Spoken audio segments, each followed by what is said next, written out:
Assalamualaikum warahmatullahi wabarakatuh. Waalaikumsalam warahmatullahi wabarakatuh. Alhamdulillahillazi anzala al-Qur'an hudan linnasi wa bayyinatin minal huda wal furqan. Wassalatu wassalamu ala ashrafil anam wa ala alihi wa ashabihil kiram, amma ba'du. Saudara-saudara kaum muslimin rahimakumullah. Setiap penganut agama di dunia ini mempunyai sesuatu kitab yang dianggapnya sebagai kitab suci. Orang Hindu punya kitab Weda. Orang Buddha punya kitab Tripitaka. Yahudi mempunyai Taurat. Nasrani mempunyai Injil. Penganut Konghucu punya kitab Tao Te Ching. Orang Majusi punya kitab Zen Avesta. Orang kebatinan punya kitab Serat Centani, Hidayat Jati, Darmo Gandul, atau Gatoloco. Sementara kita umat Islam oleh Allah diberikan Al-Quranul Karim. Mengapa kita yakini Quran ini sebagai kitab suci? Pertama, ia bebas dari intervensi dan investasi manusiawi. Ia sepenuhnya, baik isi maupun redaksi, adalah produk dari Allah Subhanahu wa ta'ala. Kita yakini Quran kitab suci karena sampai hari ini belum ada seorang pun yang sanggup membuat seperti itu. Suatu kitab hanya dinamakan suci kalau dia bersih dari investasi dan intervensi manusia. Al-Quran ini sejak turunnya 14 abad yang lalu telah menantang. Wa in kuntum fi raibim mimma nazzalna ala abdina fa'tu bi suratin min misli. Apabila kamu ragu-ragu terhadap kebenaran Quran yang kami turunkan kepada hamba kami Muhammad, atau kamu menyangka Quran itu cuma bikinan Muhammad saja, cobalah kamu buat satu surah saja semacam Al-Quran. Apabila kamu tidak mampu melakukannya seorang diri, wada'u syuhada'akum, ajak seluruh teman-temanmu. Sejak tantangan ini turun 14 abad yang lalu, sampai hari ini, tidak seorang pun yang sanggup membuat satu surah saja semacam Al-Quranul Karim. Barangkali belum pernah ada yang coba-coba. Sudah. Di antaranya apa yang dilakukan oleh Musailamah Al-Kazzab. Dia mencoba membuat satu surah semacam Al-Quran yang kalimatnya sudah berbentuk bait-bait syair, tapi isinya jauh panggang daripada api. Yang kedua, kita yakini Quran sebagai kitab suci karena isi dan ajarannya sesuai dengan fitrah manusia. Suatu kitab dinamakan suci kalau ajarannya sejalan dengan fitrah manusia. Misalnya, manusia secara fitrah, kalau dia laki-laki, normal nafsu kepada perempuan, itu fitrah. Perempuan suka kepada laki-laki, itu fitrah. Kalau ada kitab suci, tapi melarang manusia untuk kawin, kesuciannya perlu diselidiki. Quran kitab suci sejalan dengan fitrah manusia, maka ia menganjurkan manusia yang mampu untuk melangsungkan perkawinan. Contoh lain, secara fitrah manusia perlu makan. Kalau ada kitab suci yang melarang manusia puasa saja siang malam terus menerus, itu kan sama juga nyuruh orang mati. Quran sesuai dengan fitrah manusia, maka dalam Islam puasa wisol, puasa ngableng apa itu istilahnya, puasa nyambung, Dari pagi sampai sore, sampai malam, sampai pagi lagi puasa terus. Bukan saja tidak boleh, malah haram hukumnya. Kenapa? Itu bertentangan dengan fitrah manusia. Yang ketiga, kita yakini Quran sebagai kitab suci karena isinya tidak kontroversial. Isinya tidak saling bertentangan satu sama lain. Di ayat manapun, Quran mengajarkan Allah itu Esa. Satu kali dia berkata haram, dia akan tetap berkata haram. Isinya tidak kontroversial. Sebab kalau ada kitab suci, di satu pihak mengajarkan Tuhan Esa, di lain ayat mengajarkan Tuhan 3, di lain ayat lagi mengajarkan Tuhan 4, kitab kacau namanya. Bagaimana suatu kitab bernama suci kalau isinya kontroversial satu dengan lainnya? Dari 3 kriteria inilah kita yakini Quran sebagai kitab suci. Masalah yang akan kita bicarakan pada pertemuan kita kali ini, bagaimana sikap kita terhadap Al-Quranul Karim sebagai kitab suci. Berangkat dari sebuah hadis di mana Rasulullah sallallahu alaihi wasallam pernah memberikan tawaran. Beliau bersabda, "Man ja'ala al-Qur'ana amamahu qadahu ilal jannah, wa man ja'ala al-Qur'ana khalfahu saqahu ilan nar." Siapa yang menjadikan Quran sebagai imam, maka Quran akan membimbing dia ke dalam surga. Tetapi siapa yang menjadikan Quran sebagai makmum, maka Quran akan mendorong dia ke dalam neraka. Pilihan terserah kita. Siapa yang menjadikan Quran sebagai imam, ditempatkannya Al-Quran di depan, dia ikuti petunjuk dan ajaran Al-Quran, maka Quran akan membimbing dia ke surga. Surga dunia, lebih-lebih lagi surga akhirat. Tetapi sebaliknya, siapa yang menempatkan Quran di belakangnya, dia belakangi Al-Quran, dia belakangi perintah dan ajaran-ajaran Al-Quran, dia perturutkan hawa nafsunya dalam kehidupan ini, maka Quran akan mendorong dia ke dalam neraka. Ya, neraka dunia, lebih-lebih lagi neraka akhirat. Pilihan terserah kita. Saya mau tanya, kira-kira Quran dalam hidup kita jadi imam apa jadi makmum? Imam apa makmum? Kalau Quran jadi imam, artinya kita umat Islam jadi makmum. Resiko dan logika tentu. Makmum harus ngikuti imam.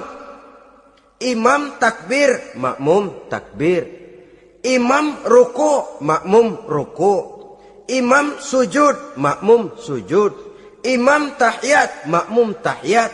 Itu namanya Quran jadi imam, kita jadi makmum. Artinya dalam terjemahannya pada kehidupan, kalau merah kata Quran, merah kita kata. Hijau kata Quran, hijau kita bilang. Ke barat kata Quran, ke barat kita pergi. Ke timur kata Quran, ke timur kita berangkat. Halal kata Quran, halal kata kita. Haram kata Quran, haram kita bilang. Itu Quran imam, kita makmum. Nyatanya kadang-kadang kontras. Nyatanya kadang-kadang paradok. Merah kata Quran, hijau dong kata kita. Halal kata Quran, remeng-remeng kata kita. Ke barat kata Quran, ke timur kita pergi. Dalam praktek kita mau jadi makmum, Quran kita suruh jadi imam. Kita sesuaikan Quran dengan selera kita. Mana-mana ayat yang menguntungkan, mana ayat yang sesuai dengan mau kita, itu yang kita baca kuat-kuat. Itu yang kita canangkan ke tengah masyarakat ramai. Tapi manakala Quran itu bertentangan dengan nafsu kita, bertentangan dengan gaya dan kepribadian kita, kita umpetin itu Quran. Kalau kita cuma umpetin lumayan, kadang-kadang kita tuduh Quran ketinggalan zaman. Kita anggap Quran tidak relevan lagi dengan situasi dan kondisi. Kalau sudah begitu, sudah menyeberang terlalu jauh namanya. Saudara-saudara kaum muslimin rahimakumullah. Inilah makna hadis Nabi yang diriwayatkan dari Imam Ali bin Abi Thalib, bersabda Rasul, "Man qara'al Qur'ana fastazharahu fa ahalla halalahu wa harrama haramahu adkhalahul jannah." Barang siapa yang membaca Al-Quran lalu memperhatikannya, kemudian menghalalkan yang halal dan mengharamkan yang haram, maka Allah akan memasukkan orang itu ke dalam surga, ya surga dunia, ya surga akhirat. Apabila kita renungi hadis ini, maka untuk berimam kepada Al-Quran ada 3 jalan utama yang harus kita laksanakan. Pertama, dari kalimat man qara'al Qur'an, barang siapa yang membaca Al-Quran. Ini artinya siapa yang ingin menjadikan Quran sebagai imam di dalam kehidupan, jalan pertama yang harus ditempuhnya menanamkan kegemaran membaca Al-Quranul Karim. Al-Quran gharibun fima baina qaumin la yaqra'una. Quran akan jadi asing, Quran akan jadi aneh kalau terletak di tengah rumah orang Islam yang tidak suka membaca Al-Quranul Karim. Jadi langkah pertama, tanamkan kegemaran membaca Al-Quran. Saya tidak menyalahkan kalau remaja kita gandrung kepada Stevie Wonder. Baik kalau mereka senang kepada suara emasnya Michael Jackson atau suaranya Madonna. Tapi kalau sampai harus mengalahkan kecintaan mereka kepada membaca Al-Quran, ini ironi. Sebagai orang tua, kalau anak-anak kita buta huruf Latin, katanya menghambat pembangunan. Bahkan pemerintah saja menggalakkan bebas 3B itu. Buta aksara diantaranya, supaya rakyat bisa membaca huruf Latin. Kalau anak-anak kita buta huruf Latin, katanya menghambat pembangunan. Bagaimana kalau anak-anak kita buta huruf Quran? Jelas saja menghambat proses kesadaran dan kebangkitan dari dunia Islam itu sendiri. Satu contoh ringan. Dulu sebelum pembangunan merata, listrik belum lagi masuk desa, kampung gelap, rumah pakai lampu minyak. Kalau kita masuk kampung, terasa banyak orang Islam. Kenapa? Di rumah sebelah sana kita dengar anak muda sedang latihan baca rawi. Sebelah sini ibu-ibu sedang selawatan. Di rumah sana remaja sedang baca Quran. Pembangunan maju, listrik masuk desa. Alhamdulillah. Tapi apa yang kemudian terjadi? Proses pergeseran nilai. Setelah listrik masuk desa, radio main kenceng-kencengan, televisi main gede-gedean, baca Quran sudah barang aneh, langka. Tengoklah sekarang kalau kita masuk kampung, ada yang remaja sedang baca Quran, rasanya kok aneh, nggak umum. Sesuatu yang baik malah menjadi nilai-nilai keanehan. Saudara-saudara kaum muslimin rahimakumullah, tanamkan kegemaran membaca. Dalam satu hadis Nabi pesan, nawiru buyutakum bitilawatil Quran, sinari rumah tanggamu dengan bacaan Quran. Sebab listrik ini cuma bisa menerangi gelap, tapi tidak akan sanggup menerangi hati manusia. Quran produk Allah, dibaca dalam segala keadaan, tepat dan pantas. Lihat saja, orang sedih baca Quran, terhibur. Orang gembira baca Quran, tidak lupa diri. Di rumah mewah ada yang baca Quran, bagus. Di gubuk reot di pinggir kali ada yang baca Quran, cocok. Orang kawin dibacakan Quran, bagus. Orang mati dibacakan Quran, tidak jelek. Dalam segala keadaan, in all season, bahasa kerennya, dia pantas dibaca. Saudara-saudara, bahkan orang sakit gigi pun kalau dengar baca Quran tidak marah. Coba lihat. Dia senang benar lagu Michael Jackson, tapi giliran sakit gigi, coba setelin lagu Michael Jackson kalau nggak mencah-mencah. Kamu gila apa nggak tahu saya lagi sakit gigi, tapi coba bacakan Quran. Dia pasti tidak marah. Begitu besar daya pengaruhnya. Bahkan Abu Jahal sama Abu Lahab pernah rapat. Kata Abu Jahal sama Abu Lahab, Mas Lahab, gini loh mas. Kenapa? Ini saya pikir-pikir salah satu yang menyebabkan kenapa saudara kita banyak ikut ajaran Muhammad. Mereka kalau sudah dengar bacaan Quran terpesona. Jadi kita blokir saja. Caranya gimana? Kasih pengumuman kepada Quraisy, jangan sekali-kali mau dengerin Muhammad baca Quran. Kamu juga jangan. Dan kamu, saya pun begitu. Mari kita janji, tidak mau dengar bacaan Quran. Salaman, pulang ke rumah masing-masing. Dapat 1 hari tahan, 2 hari bertahan, 3 hari, seminggu ke atas, Abu Jahal mulai ada semacam rindu. Kangen pengen dengar ayat Quran. Karena secara pribadi dia mengakui keindahan gaya bahasanya jauh lebih tinggi dari kemampuan penyair Quraisy. Isi ajarannya sangat dalam dan menyentuh segi-segi kehidupan manusia. Nggak tahan Abu Jahal kayak dikilikin hatinya. Keluar rumah mindik-mindik, ngumpet-ngumpet. Ngempet di rumah Nabi. Pengen dengar Nabi baca Quran. Rupanya Abu Lahab sama. Pikir Abu Jahal, Abu Lahab nggak bakalan keluar. Abu Lahab berpikir, Jahal pasti di rumah. Dua-duanya bareng berangkat ke rumah Nabi. Cuma yang satu dari sebelah barat, yang satu dari sebelah timur. Ngempet, ketemu di sudut, sama-sama kaget. Jahal, loh kamu Lahab? Iya, kamu ngapain? Lah kamu ngapain? Akhirnya sama-sama malu. Sama-sama tidak bisa menahan diri. Akhirnya sama-sama ngakuin. Bagaimanapun kita harus akui bahwa Al-Quran ini mengandung daya pesona yang sangat luar biasa. Itu dari segi bacaan. Belum lagi dari segi ajaran. Belum lagi dari segi isi. Tanamkan kegemaran membaca Al-Quran. Sampai-sampai Nabi katakan, Innallazi laisa fi jawfihi syai'um minal Quran kal baitil kharib. Orang yang dari tenggorokannya belum pernah keluar ayat Quran barang sepotong pun, belum pernah ngaji barang seayat pun, itu orang kata Nabi kal baitil kharib, kayak rumah kosong. Rumah kan kalau kosong biar bagus, mewah, besar, perabotannya lengkap. Kalau kosong angker, setan kuntilanak memedi betah benar di situ. Saudara-saudara kaum muslimin rahimakumullah. Dalam satu percontohan Nabi mengatakan begini. Masalul mu'minil lazi yaqra'ul Qur'an kamasalil utrujah. Rihuha tayyibun wa ta'muha tayyibun.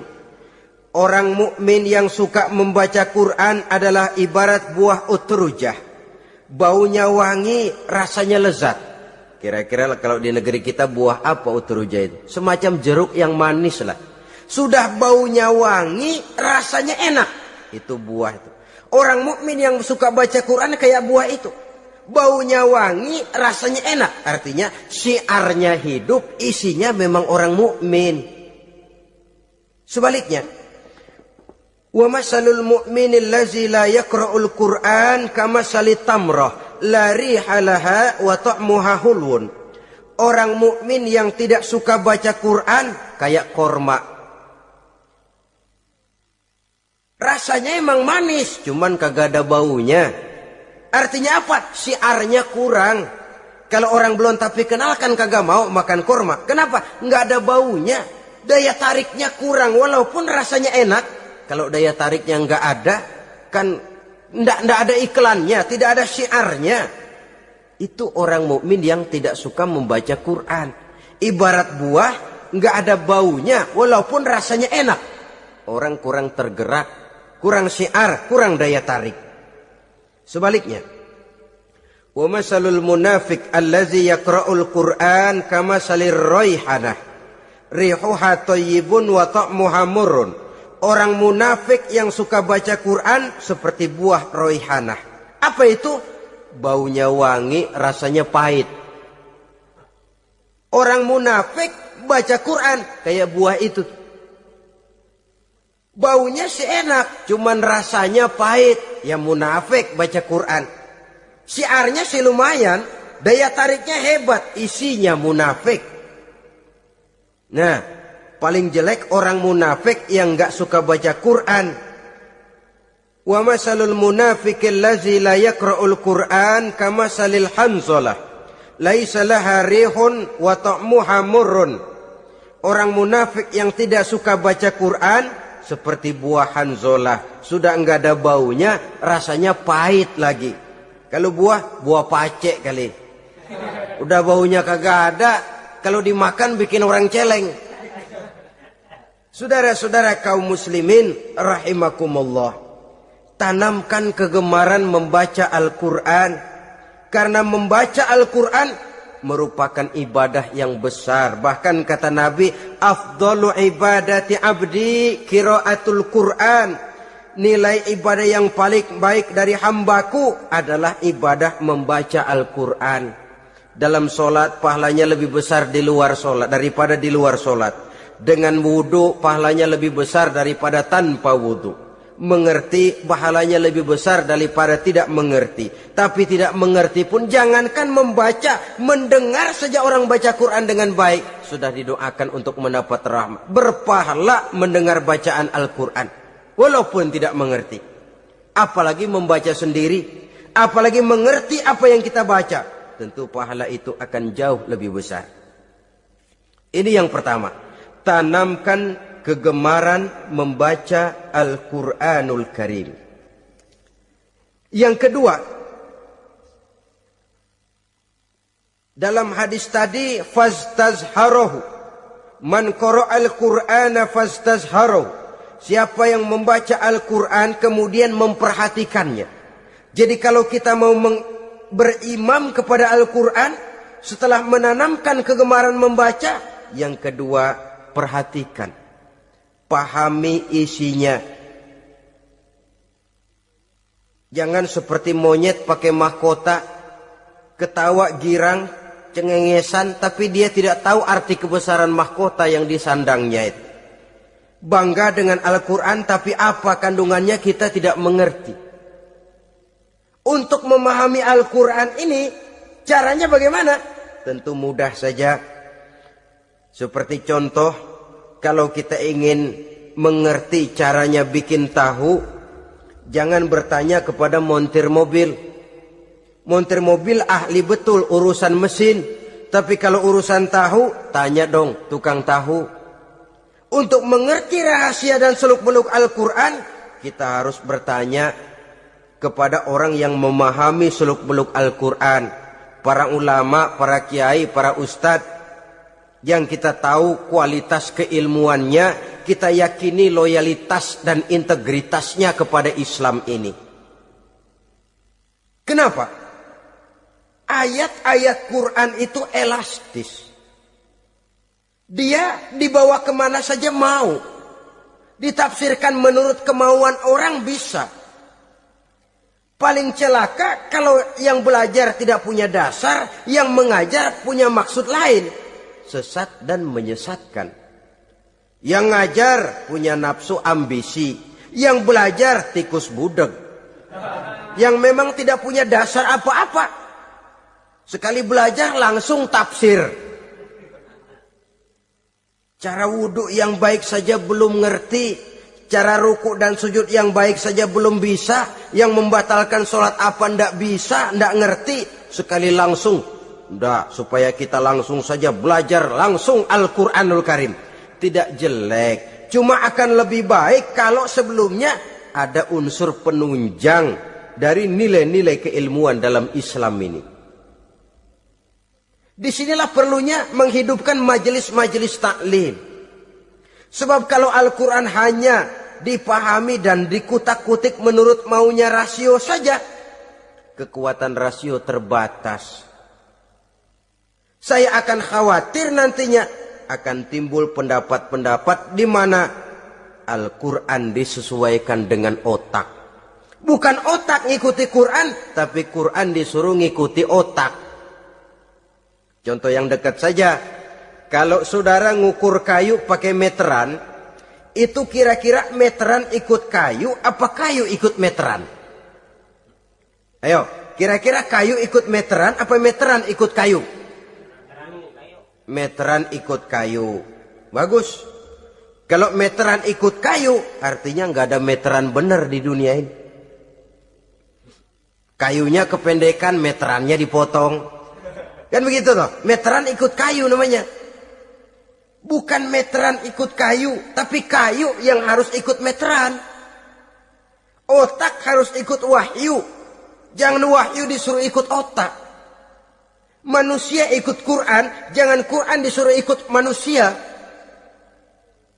Dan kaum orientalis, ya, orang barat di luar Islam yang mendalami, mempelajari Islam dengan tujuan mencari kelemahan Islam untuk menghantam umat Islam.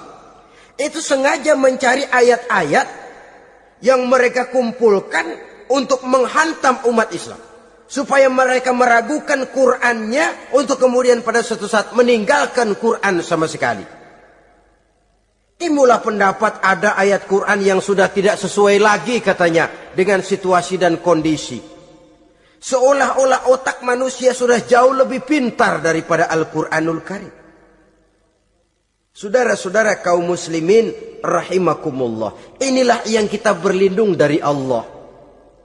Sebab secara demikian dengan kata lain kita secara tidak sadar sudah mengurangi kemahamutlakan dan kesempurnaan dari Allah Subhanahu wa taala. Untuk memahami Al-Qur'an maka kita harus bertanya kepada ahlinya, mengaji, menghidupkan majelis-majelis taklim. Jangan sampai Al-Qur'an menjadi awam di tengah masyarakat Islam sendiri. Ini jalan yang kedua, memahami isinya. Sehingga dengan demikian, manakala Al-Quran dibacakan orang, pemikiran kita tidak lagi terpusat kepada kemerduan suara orang yang membaca, tapi tertuju kepada isi yang dikandungnya. Sehingga dalam kondisi semacam itu, boleh jadi tiap kali dibacakan Al-Quran, nilai iman makin tambah. Kita dengar orang baca, Alam taro kaifa fa'ala rabbuka bi ashabil fil. Terbayang oleh kita bagaimana Raja Abrahat dengan pasukannya mau menghancurkan Ka'bah. Bagi Allah cukup menurunkan burung ababil, hancur lebur Abrahat, raja besar dengan seluruh pasukan gajahnya, berantakan dibuatnya cuma dengan burung ababil. Allah Maha Besar, Allah Maha Kuasa. Tambah iman. Kalau tidak, ya seperti yang banyak terjadi. Quran menceritakan azab, kita malah kesenangan. Walakum azabun alim. Kamu akan mendapat azab yang pedih. Kita teriak di pojokan, toyib, toyib. Allah, alhamdulillah. Digambarkan azab malah baik-baik. Bahwa kita suka, kita gemar kepada bacaan Quran dengan suara yang merdu, alhamdulillah. Akan lebih baik lagi kalau kita mengerti apa yang dibacanya.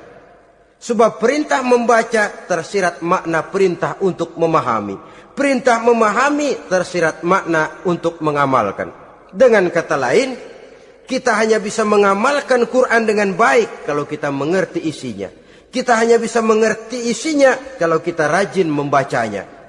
Baik membaca yang tersirat, baik membaca yang tersurat dengan petunjuk para alim ulama, para kiai, dan orang-orang yang ahli di bidang itu. Saudara-saudara kaum muslimin rahimakumullah. Inilah jalan kedua. Upayakan memahami isinya. Hidupkan kajian-kajian agama. Hidupkan majelis-majelis taklim. Jangan sampai Al-Quran asing di hati kita sendiri.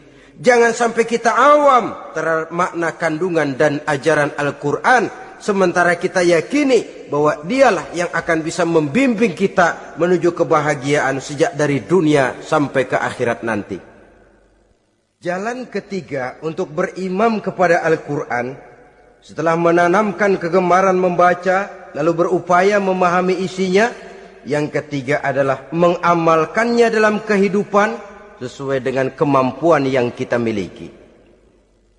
Quran tidak akan membawa berkah Kalau ajaran yang terkandung di dalamnya kita baca, tapi kemudian kita injak-injak dalam praktek kehidupan.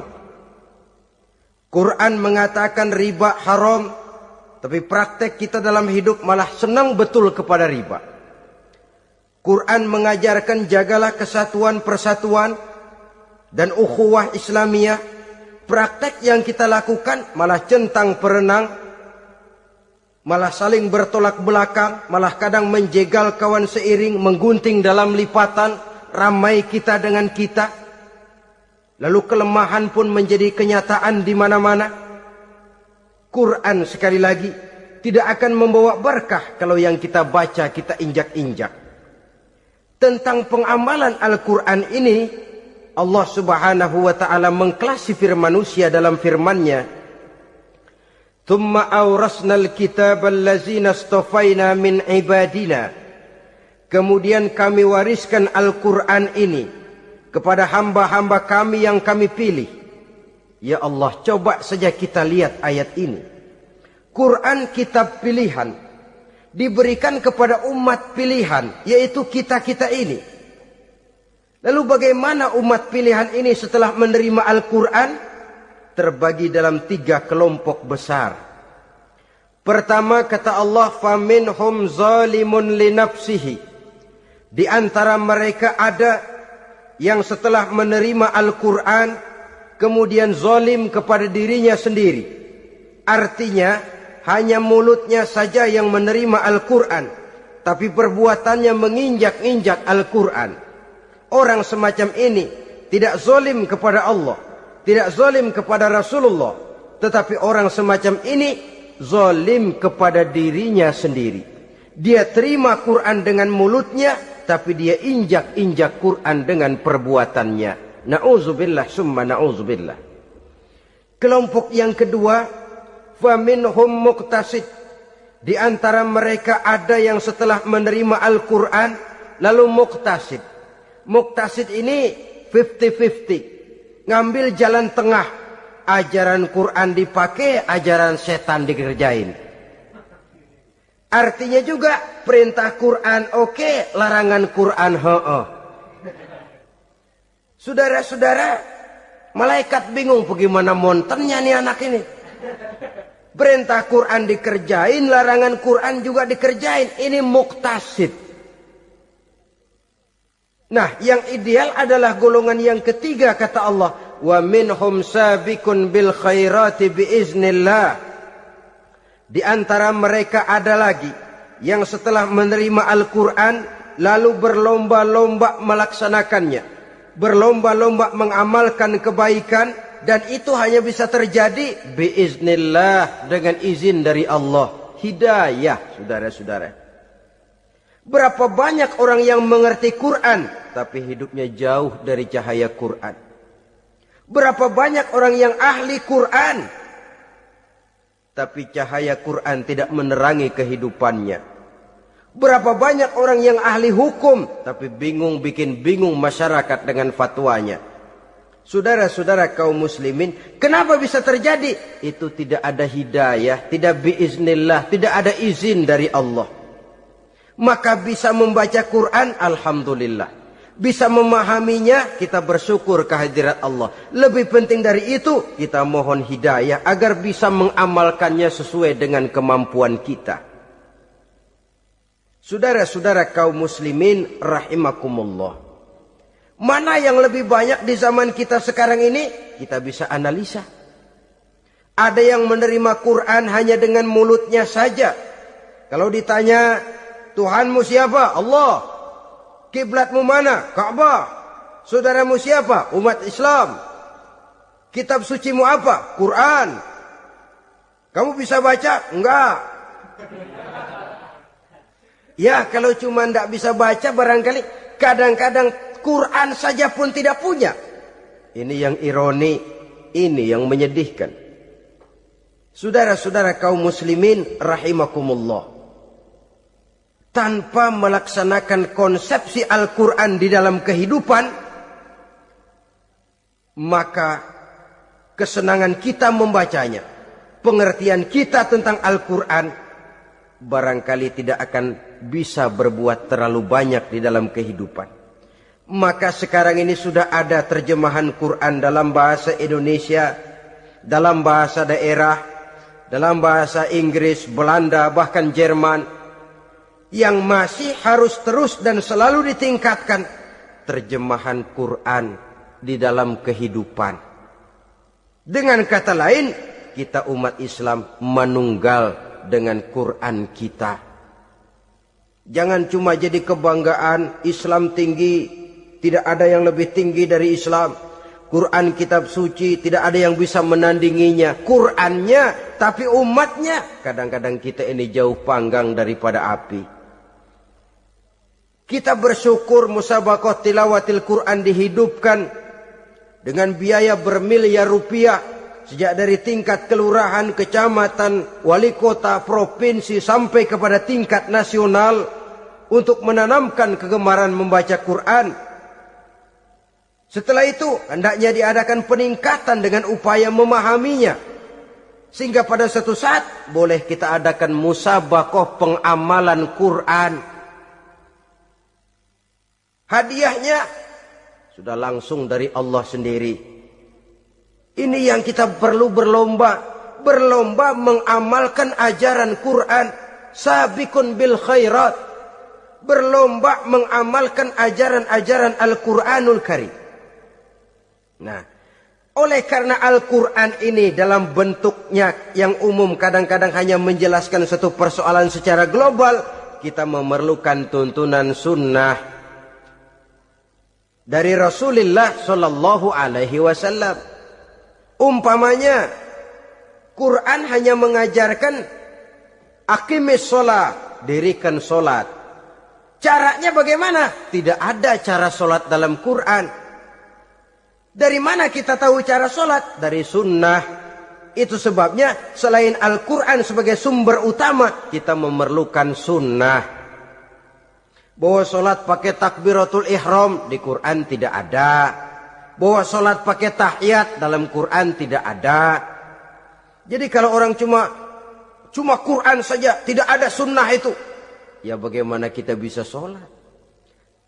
Quran cuma mengatakan wa atimul hajja wal umrata lillah, laksanakan haji dan umrah karena Allah.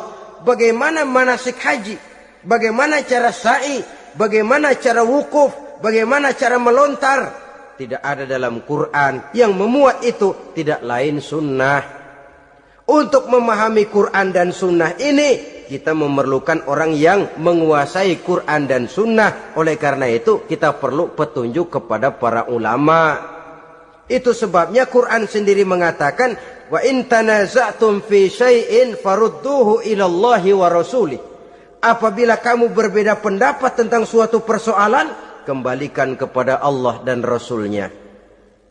Kembalikan kepada Allah artinya kembalikan kepada Quran. Kembalikan kepada Rasul, maksudnya kembalikan kepada sunnah. Siapa yang mengerti Quran dan sunnah? Para ulama yang kualitas ilmunya kita yakini, loyalitas dan kredibilitas serta integritas keislamannya bisa menjadi panutan. Saudara-saudara kaum muslimin rahimakumullah. Dengan demikian, kalau orang berkata, langsung saja memahami Quran. Sekarang kan sudah banyak terjemahannya. Tidak usah lewat ulama-ulamaan. Saya tidak mencela, cuma agak mengkhawatirkan. Kalau dia memahami Quran cuma sekedar lewat terjemahannya saja, sangat mungkin jadi dia bisa salah paham. Kita memerlukan bantuan sunnah. Kita memerlukan petunjuk para ulama yang menguasai di bidang itu. Kembalikan kepada Quran dan sunnah artinya bertanya kepada orang yang memahami Quran dan sunnah. Loh, dengan begitu kan akan terjadi perbedaan pendapat. Perbedaan pendapat sesuatu yang halal sepanjang tidak menyebabkan kita berpecah belah. Halal berbeda pendapat. Asal diletakkan pada proporsinya. Apalagi kalau perbedaan pendapat itu cuma masalah teknis, bukan masalah prinsip. Kenapa tidak pulang saja kepada tuntunan Quran? Lana a'maluna walakum a'malukum. Kami akan mengamalkan amalan yang kami yakini benarnya. Saudara persilahkan mengamalkan amalan yang saudara yakini benarnya. Sama-sama punya alasan, sama-sama punya dalil. Tidak usah saling menyalahkan. Tidak usah saling mengklaim, merasa yang paling benar, orang lain salah semua. Kemukakan argumen, jangan sentimen. Harus dengan semangat mencari kebenaran, bukan untuk mencapai kemenangan. Kalau sentimen lebih penting dari argumen, kalau kemenangan lebih diutamakan dari mencari kebenaran, yang berlaku kadang-kadang gengsi. Kalau sudah gengsi, yang bicara emosi. Kalau sudah emosi, istilah kita di kampung, ngambek. Gedean ilmunya sama ambeknya. Kadang-kadang, dah saya kalau nggak jadi imam nggak mau sembahyang di situ. Kalau nggak jadi imam, orang lain dianggapnya kagak sah sembayangnya. Wah, pokoknya kalau nggak ngaji sama saya Islamnya kurang bener. Mengklaim. Perbedaan pendapat wajar, halal, asal tidak menyebabkan kita berpecah belah. Dan sewajarnya kita lebih berusaha mencari titik pertemuan, memperbesar persamaan, dan bukan mengutak-ngutik perbedaan. Kadang-kadang inilah penyakit kita nih. Satu kunut, satu tidak sembahyang subuhnya. Bisa RT.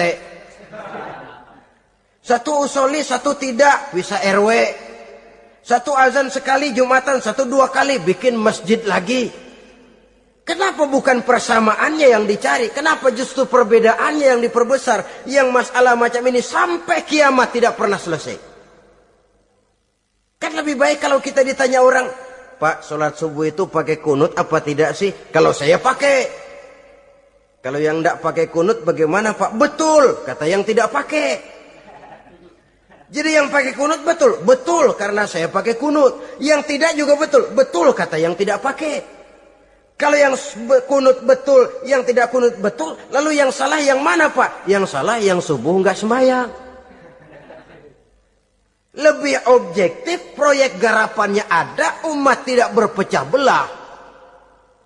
Ini yang konyol, kadang-kadang khutbah Jumat pakai membongkar khilafiyah, menghantam tahlil, menghantam kunut.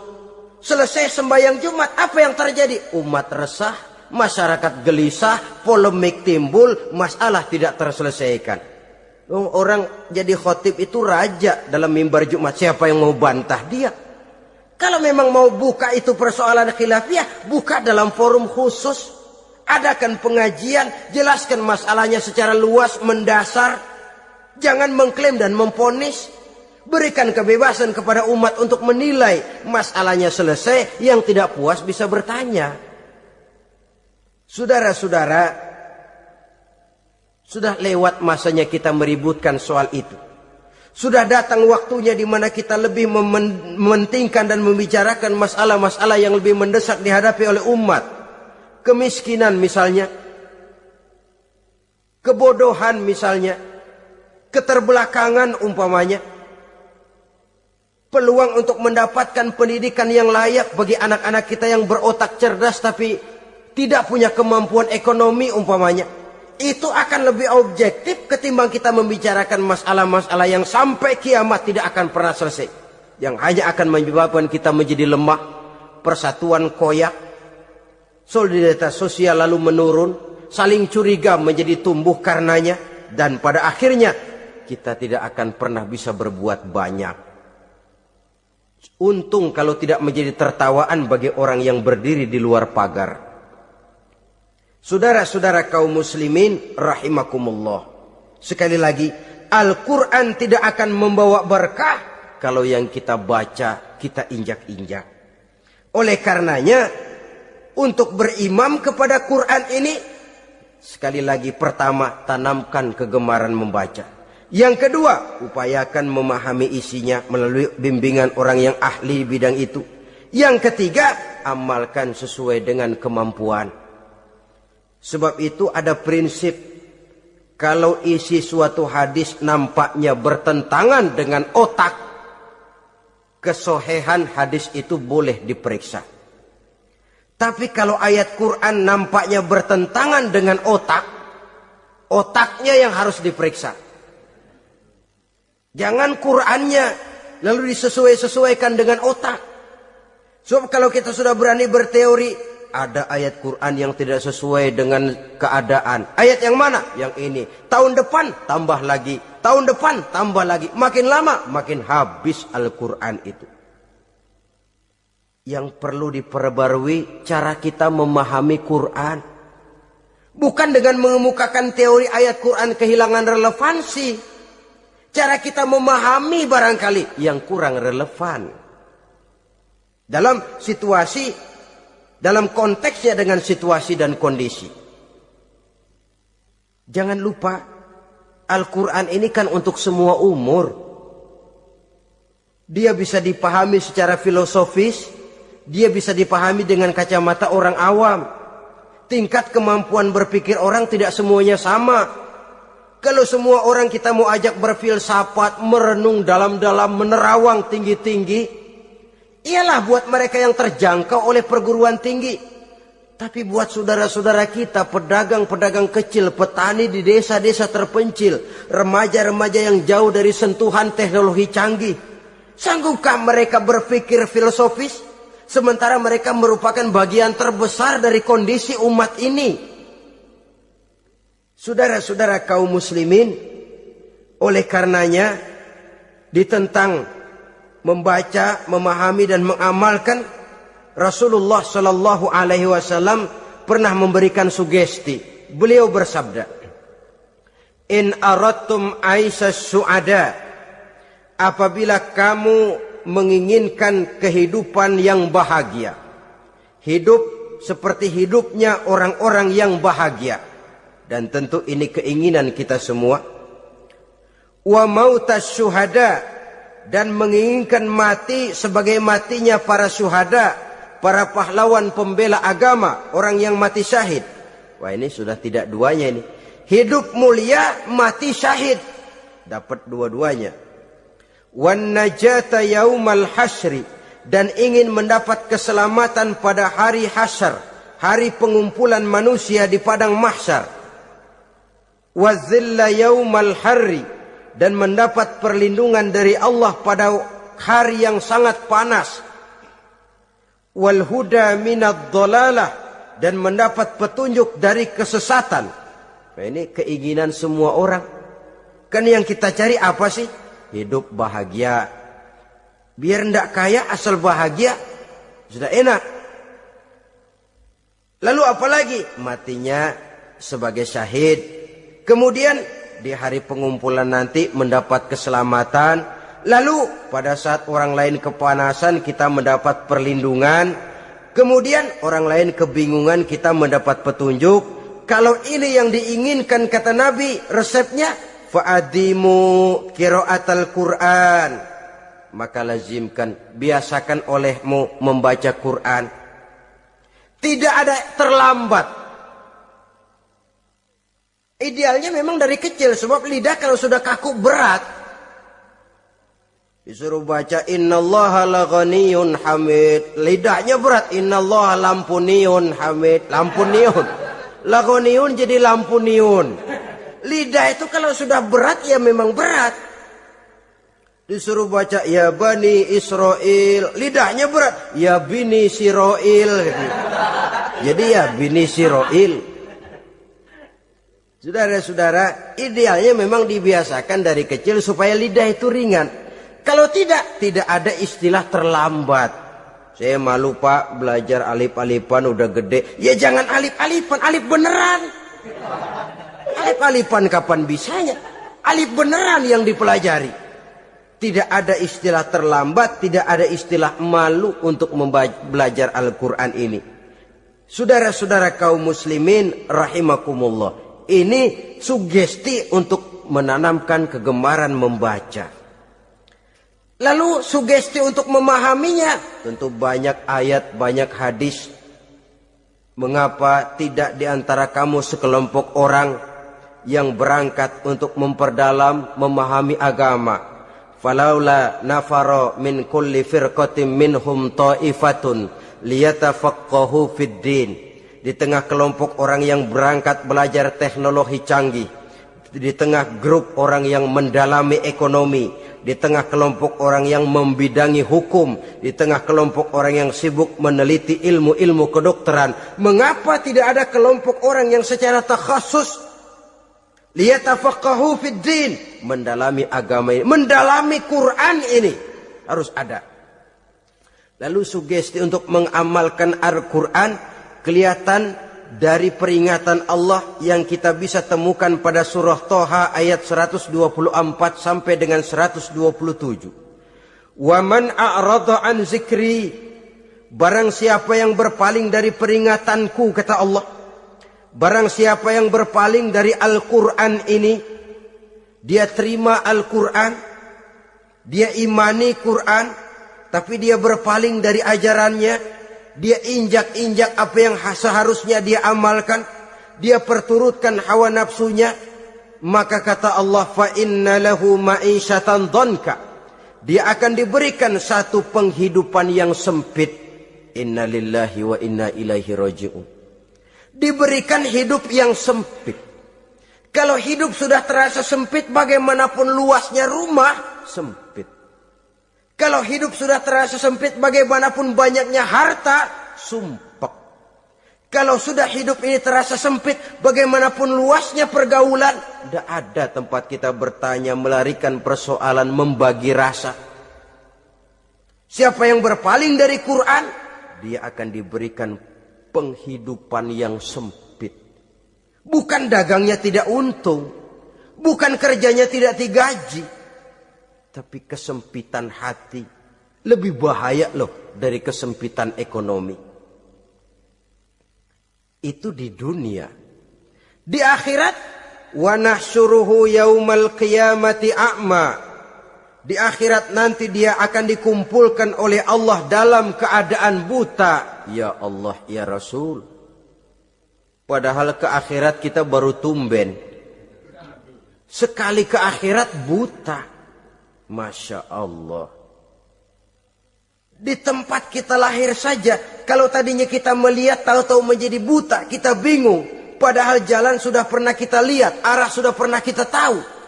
Bagaimana di padang mahsyar nanti? Kemana jalan yang akan ditempuh? Kepada siapa kita hendak bertanya?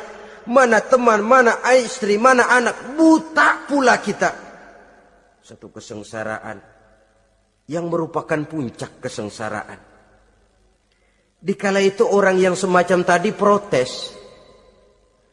Rabbi, lima hasyartani a'ma wa qad kuntu basira. Wahai Allah, kenapa hari ini saya dikumpulkan dalam keadaan buta?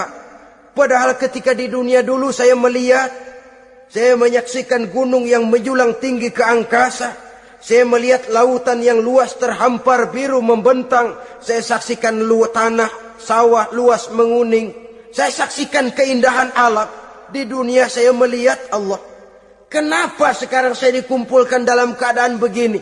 Protes dia, tidak terima dia. Allah jawab, kadzalika atatka ayatuna fanasitaha. Kata Allah, begitulah memang. Dahulunya waktu di dunia telah datang ayat-ayat kami kepadamu. Telah turun Al-Quran. Telah datang agama. Fanasitaha. Tapi kamu lupakan dia. Kamu lupakan Quran. Kamu lupakan Islam. Datang ayat, turun Quran, turun agama. Kamu belaga pilon. Kamu belaga enggak tahu. Wa kadzalikal yauma tunsa. Maka hari ini pun begitulah kamu dilupakan. Sebagaimana dulu waktu di dunia, kamu telah melupakan ayat-ayatku, melupakan kitabku, melupakan ajaran-ajaranku. Hari ini kamu pun dilupakan. Seolah-olah Tuhan cuma enggak bilang, mereka protes, Tuhan, kenapa saya buta padahal di dunia saya ngelihat. Kata Tuhan, kalau bahasa kita, lu rasain. Lu sih, kenapa dulu di dunia? Pura-pura enggak lihat. Kenapa waktu di dunia? Pura-pura enggak tahu. Kenapa waktu di dunia? Kamu lupakan Quran. Maka hari ini pun engkau kami lupakan. Wa kadzalikal yauma tunsa. Wa kadzalika najzi man asrafa walam yu'min bi ayati rabbih wal azabul akhirati asyaddu wa abqa. Demikianlah kami membalas orang yang berlebih-lebihan, orang yang melampaui batas dan tidak mau beriman kepada ayat-ayat Tuhannya, dan sungguh siksa akhirat itu lebih dahsyat dan lebih kekal. Siksa dunia mungkin kelaparan, kekurangan ekonomi, kekurangan pakaian, tapi berapa hari paling lama seumur manusia? 70 tahun umur kita, ya paling lama begitulah. Tapi siksa akhirat, kesengsaraan akhirat, kesengsaraan neraka, asyaddu wa abqa, lebih dahsyat dan lebih kekal.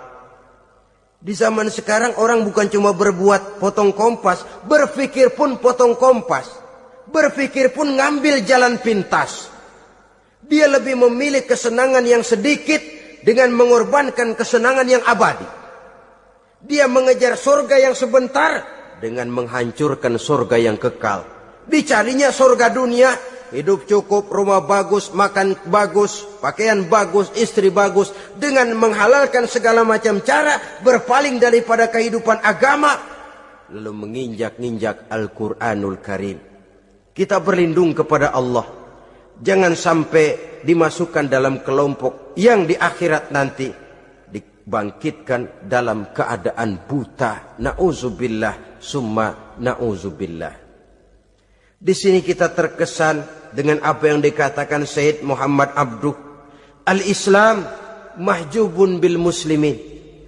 Kebesaran Islam kadang-kadang tertutup oleh tingkah laku umat Islam sendiri. Keluhuran dan kesempurnaan Al-Quran tertutup oleh kebodohan umat Islam. Sedangkan untuk mengungkapkan rahasia Al-Quran ini diperlukan keahlian yang kompleks. Saudara yang di fakultas teknik belajar teknologi, ungkap buka rahasia Quran di bidang teknologi. Saudara yang di bidang kedokteran, ungkap buka rahasia Al-Quran di bidang kedokteran.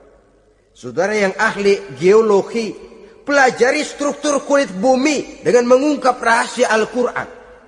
Sehingga pengkajian kita tentang teknologi, pengkajian kita tentang angkasa luar, pengkajian kita tentang anatomi manusia akan berakhir kepada subhanaka ma khalaqta hadza batila. Ya Allah, tidak satu pun yang Engkau ciptakan ini sia-sia. Perut bumi mengandung minyak, timah, kekayaan yang berharga untuk manusia.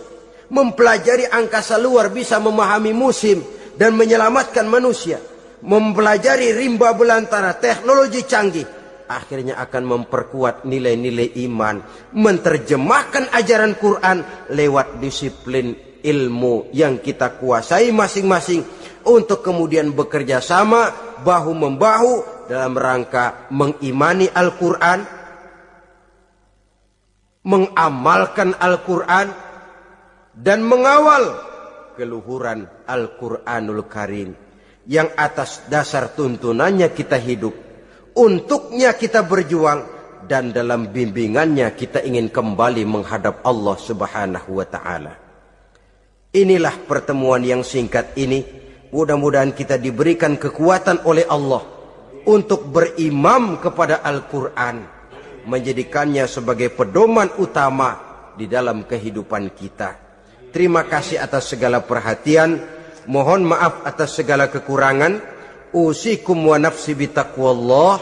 Wassalamualaikum warahmatullahi wabarakatuh.